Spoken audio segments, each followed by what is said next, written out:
I'm Marco Giordano, and this is SEO in 2024.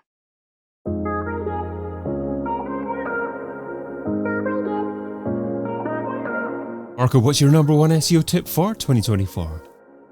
My tip is to use SEO data to improve processes and to prevent future damage. Okay, so what SEO data are we talking about here?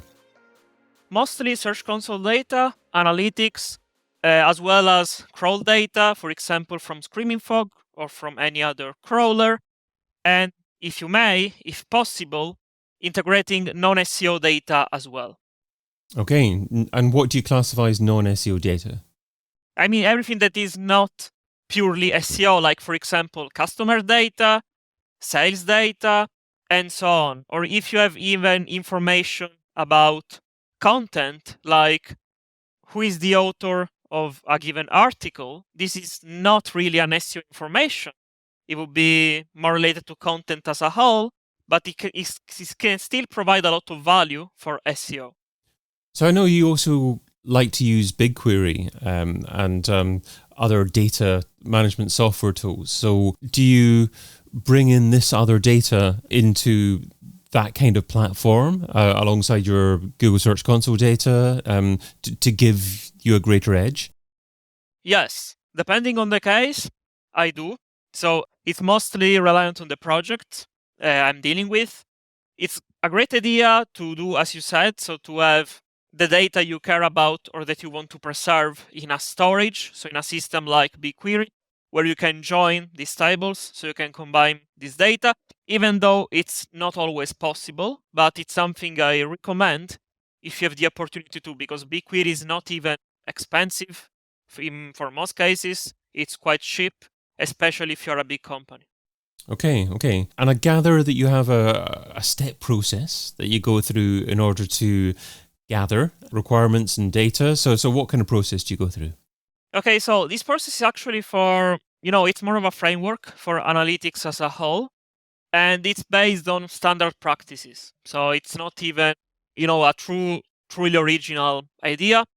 It's taken from any analytics book, essentially. I just adapted it to SEO, but the idea is the same. So first of all, you have to gather the requirements. So what the client wants or what the project is about. So the idea here is to use data for SEO. So it's not really only SEO. It's also about how to use data. So you can apply the same reasoning in other industries. Once you gather the requirements, like what they want, what are the best metrics, what are the goals, what are their intentions, their capacity, you can move to, of course, gather your data, finding if you can find the proper data to analyze the problem. Then you clean the data shortly, so you remove what you don't care about, what can create noise, and it's not relevant for your analysis. And so just staying on that for a second, how do you know what you shouldn't care about?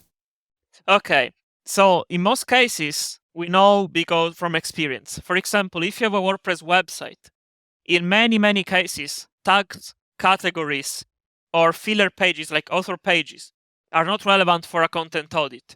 If you want to know what pages you have to prune, you would never prune those pages even if they don't get organic traffic, right? It won't make any sense.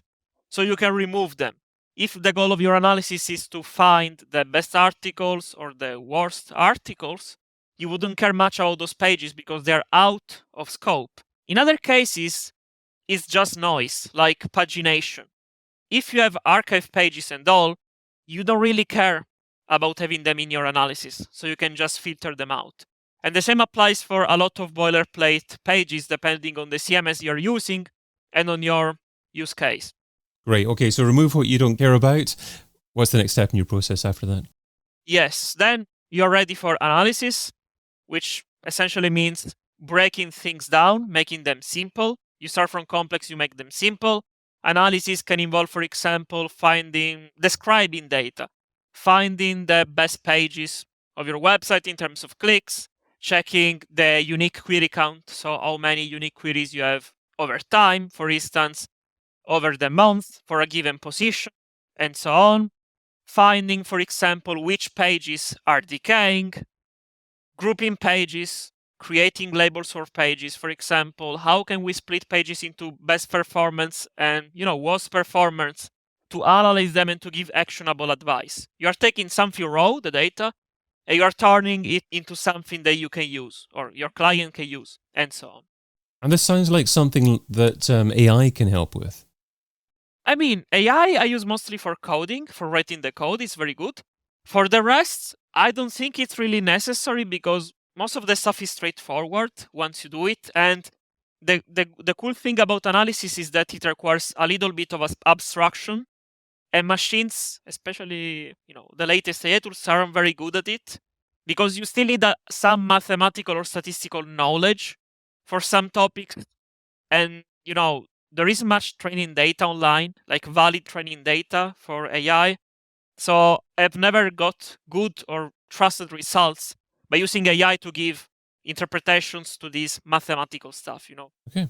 So I would advise to only do it for, tactical stuff or operational level stuff. But if we talk about strategy or, abstracting, analyzing a phenomenon, I would say do it by yourself. And what's the next step in your process? Well, then ideally you would have the insights, okay? If you have any. Usually you have. Usually you have insights, which means essentially bits of truth.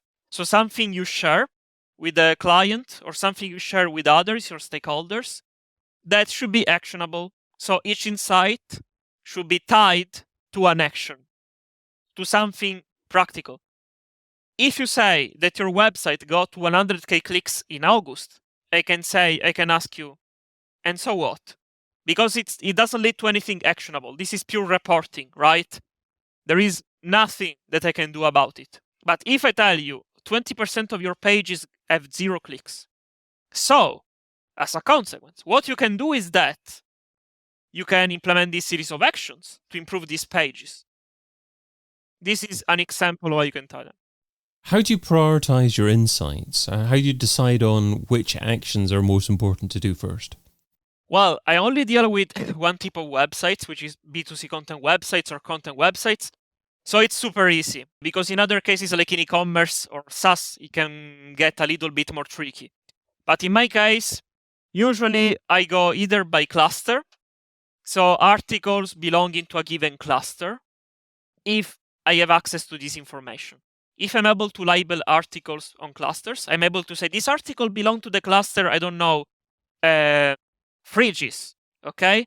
Then I can say you can prioritize first these articles because your cluster about fridges brings you more money.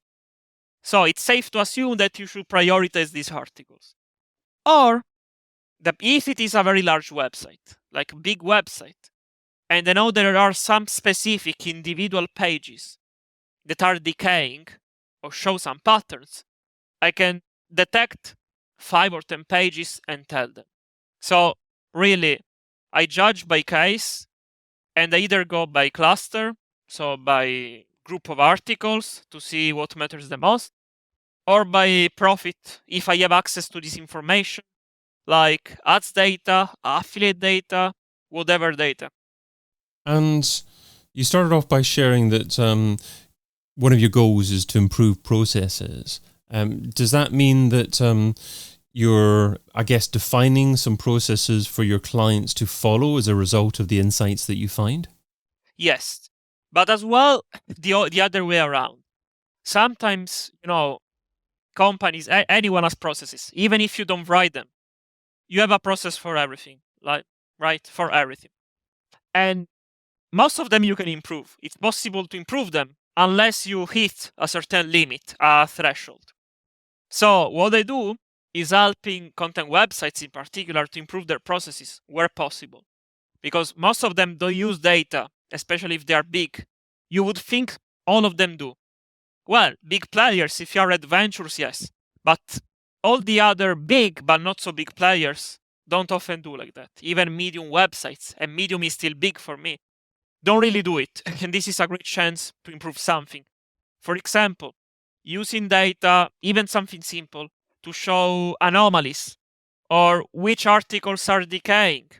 Or for example, if you have seasonality, because maybe during a certain period of the year you find a strange association you may want to investigate. For example, let's say, I don't know, you're selling a certain you're talking about a certain product in your articles, and you discover for some reason that between May and July it's popular. You don't know why. You may want to investigate. But to do all of this, first of all, you have to use your data and to start investigating, which is a thing that many don't do at this level. They simply stop, at Google Sheets or using the Search Console interface or using the software without using the APIs. What do you mean by articles decaying? Do you mean articles losing rankings, losing traffic, something else? So mostly losing traffic. Not really rankings.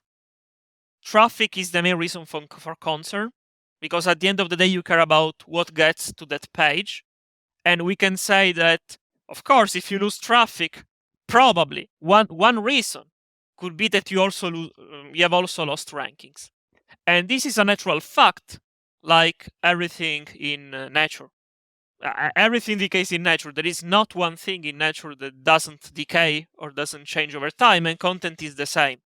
The difference is that in the case of content, we have actually more control over it because we can measure a lot of things, and it's quite easy, I would say, to understand when a content will decay, because if you know your niche or the type of articles you already know. For example, if you're doing walkthroughs or, I don't know, news content, they will decay faster compared to an evergreen article like, I don't know, types of stones, which is evergreen. Now, to begin with, when you were summarizing your tip, you were talking about the importance of preventing future damage. Is this decaying process? Is that what you were meaning by that? As well. So when you have a process or when you have something, you also have some risks. So actually this was related to my steps because I didn't finish. The other steps shortly are communicating insights, execution, which means doing it, and prevention. So this future damage refers to this prevention, which is the last step. So prevention means, avoiding damage. Of course, you can't fully avoid ranking losses. You can't fully predict the future. Okay, it's impossible. But I give you an example, a very practical example. Let's say you have a blog with evergreen articles. Okay, you talk about stones. Let's say it happened. I saw a website about stones, something like that. So let's say you don't have a process to update pages at all. Zero. You just write articles, you just push articles, you are doing well.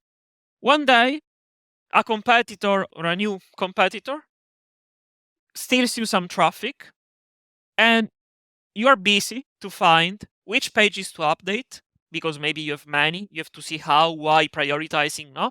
And the process.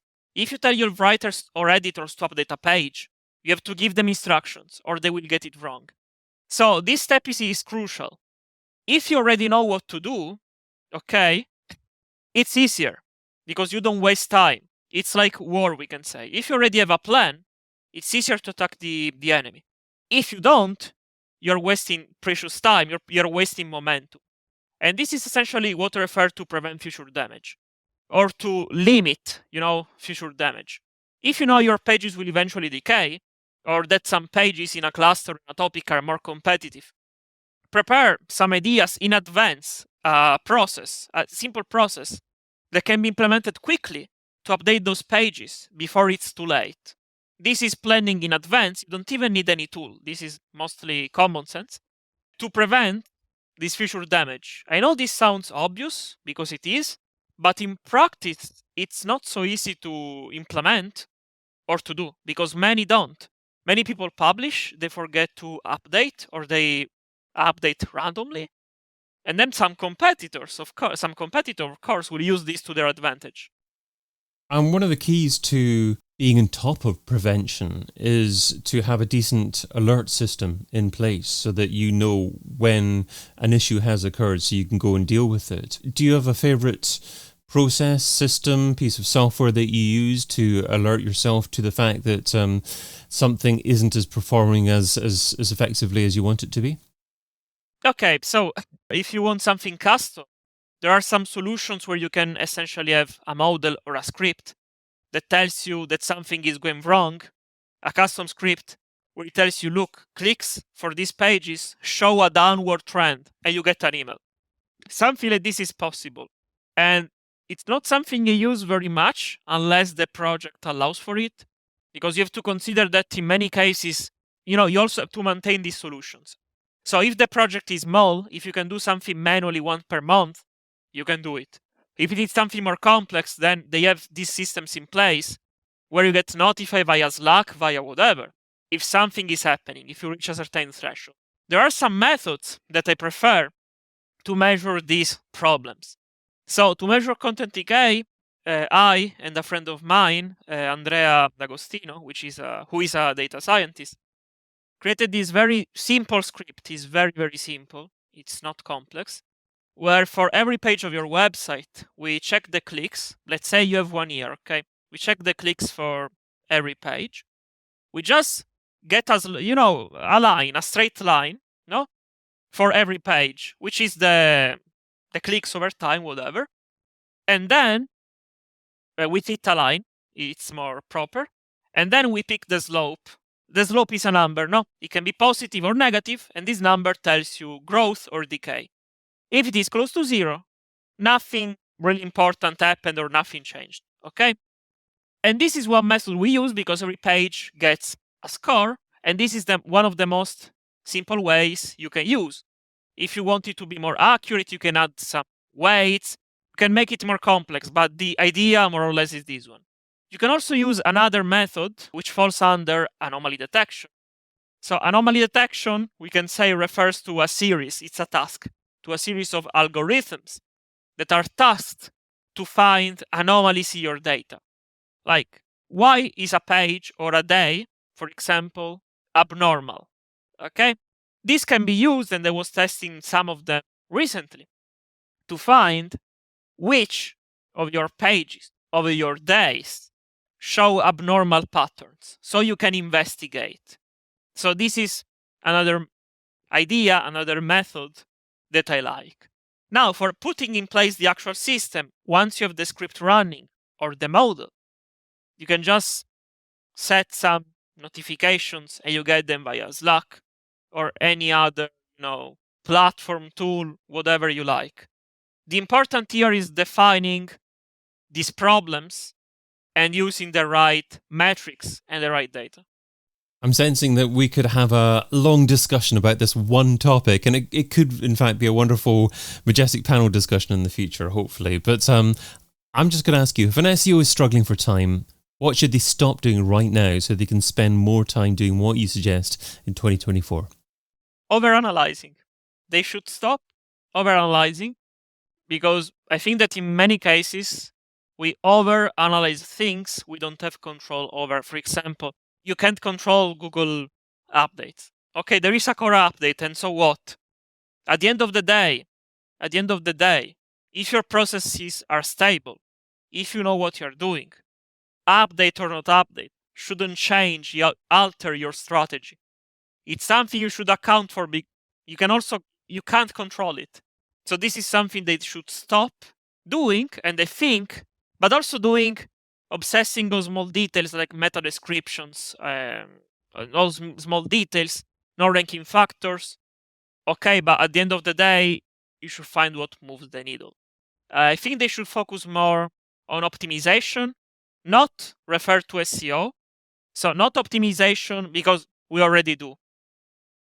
I mean optimization meaning time, their time and the time of others, and processes. This is what I mean. Optimizing processes without becoming, an automaton, without exaggerating, because we are humans. So not everything should be automated, because machines aren't that good. But focusing on scaling, improving processes can be valuable, because at the end of the day, most of SEO is boring and repetitive. And understanding how to scale it or how to put the proper systems in place requires a lot of time. Marco Giordano is an SEO specialist, a data and web analyst, and a consultant. And you can find him over at seotistics.com. Marco, thanks so much for being part of SEO in 2024. Thank you, David. I've been your host, David Bain. Get your copy of SEO in 2024, the book, over at SEOin2024.com.